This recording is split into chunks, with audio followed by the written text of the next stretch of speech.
Hey everybody, it's Marshall Monkey here. I'm just giving my Alice Through the Looking Glass movie review. I just got back, which is why the video's not looking fabulously lit up. I think I might just start filming videos over there again. Again, I just moved, so I'm trying to find my, where I will start making videos permanently, but it's kind of, getting a little weird. So I'll figure it out.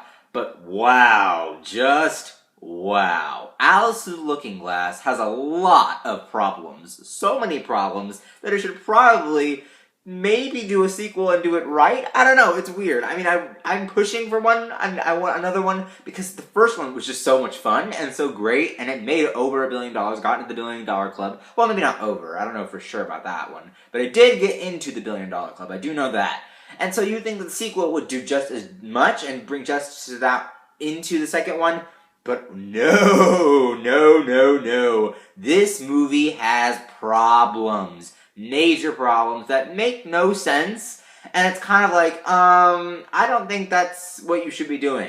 And for a movie that's been finished with production over a year, because it finished production in 2014, and they held it over a year to get it into theaters, you'd think that, getting it right, because the visual effects are really heavy in this movie, so that's probably why it was, put so long. I don't know for sure, but that's probably why they waited over a year to put it into theaters. But you think while going through all of that footage and going through this and holding it till a year, like almost 2 years later, you think they know these problems. But it's like, nope, they just flew over their heads. So why is Alice Through the Looking Glass, why does it have all these problems? And we're going to go through spoilers in this review, because there are some good things about the movie. There are some great things, actually, about this movie. And I do love these great things.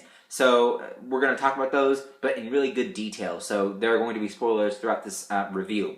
Also, before we get started, I just want to say I did my X-Men Apocalypse movie review. You guys can go check that out. And we're going to talk about X-Men Apocalypse in the end of this video, but go check that out. And I also got a few, requests to do one video, a Girl Meets World intro video. I'm not going to be doing that one because I'm going to explain it in my Season 3, Episode 1 review, and I've already seen the premiere of Season 3, but I'm not going to make that video till tomorrow. And I've already posted a photo from the actual episode, so don't think that I'm cheating you and saying, oh, liar, I'm not cheating you. I put a photo from the actual episode that hasn't been shown yet, a photo that hasn't been shown on the internet yet, on Twitter, so go see it. But anyway, so I have a lot of, and then I also have a DC Rebirth video that I'm working on for someone, I can't remember his name, I think it was Mikey, right? That I'm working on, not specifically for Mikey, but just, in general, because I was going to do that video anyway, but there's so many things I gotta catch up on. But anyway, enough of the updates, let's get to the actual review. So spoiler alerts, you have been warned.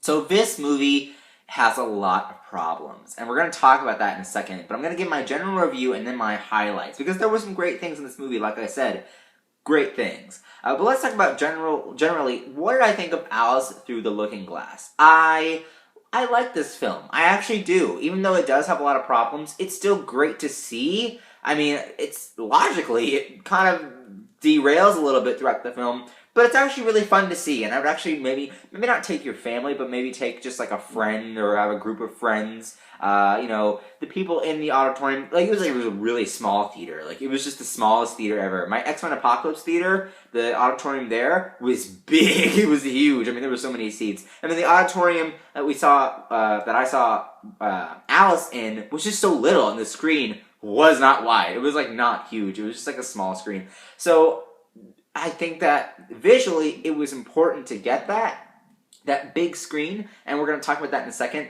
because I feel like IMAX and 3D, should you see this movie in that? Yes. Well, yes and no. Because of the problems, because of the logic, I don't know if you want to spend that much, but I think visually, this movie is so good. It's so good visually, because there's so many visual effects. And I love the visual effects in this movie. I think it's great. So I think that you should take your friends, or maybe take some other people. There was not a lot of people here tonight in the theater watching, but I think you should take some friends, maybe your mom or dad or whoever. I don't know. I don't think it's a big family movie. It can be if you want it to, but I think that this is just one of those movies you just go see for fun. It doesn't have to be a big event, and it doesn't have to be a family event either, even though it can be. So yeah, but it's visually, it's great. I love the visual effects. It's very, very Tim Burton. It's very in your face. Although I think James Bobbin directed this one, not Tim Burton. But it still has that Tim Burton feel and Tim Burton pizzazz that every Tim Burton movie has. So I think that that's what's great about it. And that's what visually makes it stunning. And then at the same time, the cast is great. I mean, you have so many great actors. You have Johnny Depp, who is amazing. But so far, in Johnny Depp's career right now, there is nothing big going on. Unfortunately, he has not had that big BAM, movie that he usually gets all the time. And I really do see that. I see that right now. Because there's Mordecai, the Lone Ranger, right? Yeah, Lone Ranger. That's what it's called, right? The Lone Ranger. And then there's one more. I can't remember which one he did. I can't remember. There's one more movie that he did that recently. But Black Mass maybe? No, not that one. There's another one. But I can't remember which one it was. But anyway, there's some movies out there for Johnny Depp that he has not been a huge hit in. And I understand why. And I think that Mad Hatter and Jack Sparrow are the two characters that just blow everybody away every time. And I love Jack Sparrow. I love him playing that character because that's really the most you see of Johnny Depp. Because he just, in all of the other roles he plays, he doesn't look like himself, except for Jack Sparrow. He kind of looks normal-ish in that movie. Normal enough to see that it's Johnny Depp. So, yeah. But he's really just right now kind of one of those actors that really is huge name actor right now, but is not doing those huge name things. But I think that with Alice Through the Looking Glass, that'll change things because it is pretty good. I like him in this movie a lot. I think that he's great. But the real MVP here has to be Mia, who plays Alice. I can't pronounce her last name at all, so I'm not gonna try. But Mia, who plays Alice. Oh my gosh, she has not had any work. I'm not sure on that. But I'm pretty sure she hasn't had any big work since the first Alice 6 years ago. So I'm glad that they brought her back. Obviously, they're going to bring her back. So I'm glad that she's in this movie. She's great. She is the real MVP here because she's just great in this movie. And she really carries the movie, too. And I love her personality. I loved her from the first movie. I knew that she was going to be great in a sequel if they ever made one because she is great. I mean, she's great in this movie. That's all that needs to be said, and that she really carries the film. But also, Anne Hathaway, great too. I think that she got more screen time in this movie than the last one. I'm not for sure on that. I haven't seen the first one in a while, but I'm pretty sure she got a lot in this movie as well. And then Helena Bonham Carter, obviously she's great. She pretty much is like the real scene stealer a little bit, not too much. Not like Quicksilver, not like one of those scene stealers, but really just kind of like that gravitational, maybe because her head is so big. No, I'm joking, but I think that she's more gravitational when she's on screen, just because she's broad. Her character is kind of I don't know how to describe it, but it's like you always know when to watch her. You always know when to see her, and when she shows up, that's who you gravitate towards. So that's great. I love her in this movie. She was good as well. So yeah. But there's a lot of problems, and we're going to talk about it. So, and this is where we kind of get into the spoiler talk, right? So, I really did we're going to actually slow this down real quick, because I want to talk about the real life scenes, or the Earth scenes. Wonderland's not a different planet. No, I don't know. Who knows? We're going to talk about the non-Wonderland scenes. Well, that's what you got to say. We're going to talk about what happened in the real world, basically. Wonderland's real. Okay, who knows? Who knows what it is? I don't know if it's a different planet. I don't know if it's a different land. It's a different realm. Who knows? We're just going to talk about the scenes where Alice is in the real world. Let's just say that. So in the real world scenes, I love it so much because she really goes back and forth from... I like this film because she goes back to the real world a second time. Well, but 3 times altogether, but you know what I'm saying? In the middle, she goes back. In the first Wonderland, she did not go back to the real world to the end. I do like how she kind of went back and forth. Which is kind of weird. They kind of rushed the whole mental institution thing. It's like, oh, this is interesting. And then you're like, nope, bye-bye, I'm leaving. I escaped. But it's really nice to have that as well. But I like how Alice, in the first movie, it was really, I think that her mother was not a villain, but was against her, of course. We know that. She was kind of against her in this movie, too. But not as much. Because in the first movie, she wanted her to marry Hamish. She wanted her to have his life. She didn't like that. But in this movie, there really is 2 villains. Time isn't really a villain in the long run. It's more like the Red Queen. It's more like Helena Bonham Carter is the villain. But they make it look like Time is like the big villain in this movie. Not true. He is somewhat of a villain, but not really. No, I mean, he's not really a villain. He's just doing what he can. You know, you really kind of like, oh, okay, I get you. You want to save time. You don't want time to get ruined. So I know what you're coming from here. So he's not really a villain. The Red Queen, that's a villain. But the things that drive her to be a villain make no sense, and that's what I don't like about it. It's kind of, it's weird. It's not really, it doesn't make sense. But in the real world, she has like Hamish, which is her villain there, and then she has the Red Queen, which is her villain back in Wonderland. So I do love that quite a bit. And I think that it makes sense to do that because it's just kind of like you're dealing with this problem here, and then you're dealing with this problem here. And which ones do you kind of balance? Like, how does it balance out? And it did well with that. I like that. I like that quite a bit. And I loved to hate Hamish. He was like, oh my gosh, in your face. Oh, Alice, I'm going to steal everything your father stood for. I'm like, oh my gosh, this guy, I want to punch him. I want to go in the movie and punch him in the face. But I did love that because you love to hate a villain. That's what you're supposed to do, right? So I thought that was great too. And then, you know, with the Red Queen, it was kind of like everything that motivated her made no sense. Okay, so let's talk about this. So she basically has this coronation, right? And she's getting her crown, and it breaks because her head's so big, which doesn't make any sense because wouldn't her hair like cushion it? Unless her hair is like solid. She probably uses like a bunch of hair gel and spray and all that stuff to keep it up in that heart-shaped form. So I guess it broke that way? I don't know. That didn't make sense. And then like when the Mad Hatter had her like laughed at her basically. And then she gets revenge by burning down a village and stealing his family and kidnapping them for like years. What?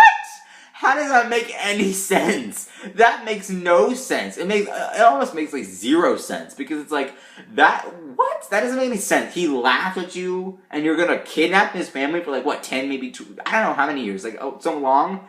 That makes no sense at all. But I guess it makes sense because she wanted revenge. She got it. But it's like, you're gonna go through all that trouble. And then another thing is that she became this like cold-hearted person because when they were her and Anne Hathaway, her sister, were younger, she ate a tart and then blamed it on her, like she didn't tell the truth. And so that makes her grow up to be this horrible person and like try to take the chronosphere and like change time and rewrite everything and just like, no, this makes no sense. It like makes legit no sense why this happened. I guess it makes sense a little bit, but it's like, really, Red Queen?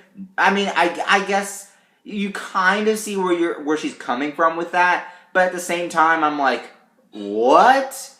What? Why? I don't know. It was just weird for me. But I did like, I guess I liked her performance. I liked what they did with it, but it was at the same time, it was like, really? I don't know about that. It was kind of I know it sounds like I'm going back and forth, but it's kind of like you kind of see in the movie, you really do see where she's coming from. But then you're kind of like, but that makes no sense. I don't know. It was just weird to me. What do you guys think? And another big, huge plot hole is in the movie they explain that Mad Hatter was all upset after he found his original hat, his first hat, right?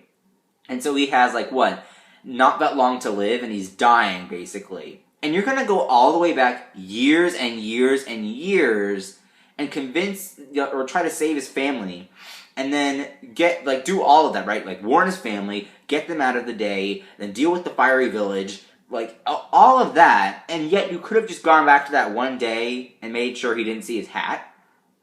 Wouldn't that have made more sense? Wouldn't that have been more simpler to go back time where he was in that day where he found his original hat?